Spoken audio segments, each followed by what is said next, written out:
शब्दांच्या पलीकडे हा ना एक कवितेचा प्रवास आहे कवयित्री भारती देशमुख यांचा।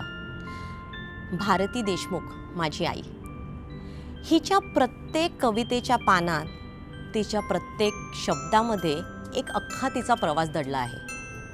ह्याच आठवणींचा आम्ही एक प्रवास म्हणून या कविता तुमच्यासमोर सादर करत आहोत।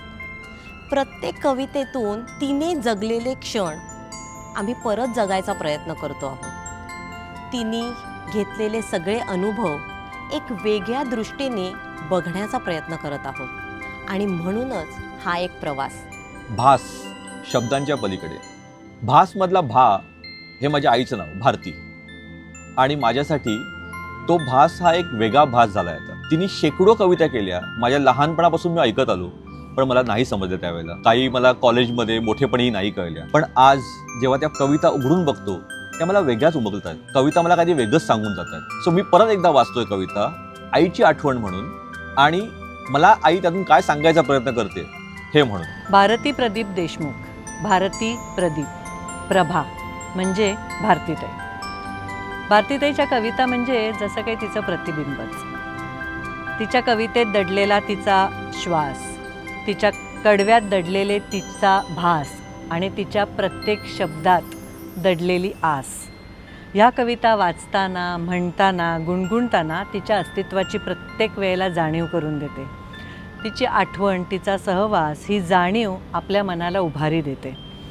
कवितातल्या वेगवेगळ्या रंगछटातनं ती आपल्याला विविध स्तरावरती नेऊन जाते।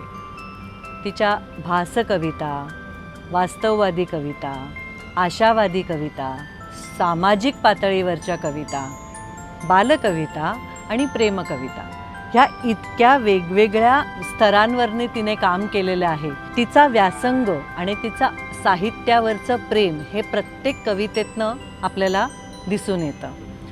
गद्यातनं पद्याकडे आणि पद्यातनं गद्यात अशी जातानाची तिची जी वाटचाल आहे त्याच्यात अत्यंत आव्हानात्मक काम केलेलं आहे, ते म्हणजे बंध भावकळ्यांचा हा तिचा एक उपक्रम। माझ्यासाठी ह्या कविता म्हणणं, गुणगुणणं म्हणजे माझी प्रत्येक वेळेला माझी स्वतःचीच नव्याने ओळख मला मिळण्यासारखं आहे।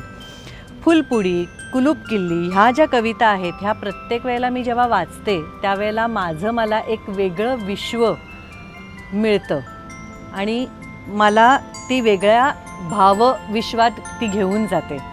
भारतीताईच्या ह्या कविता नेहमी मला कुठे ना कुठेतरी जीवनाचं सार शिकवून जातात।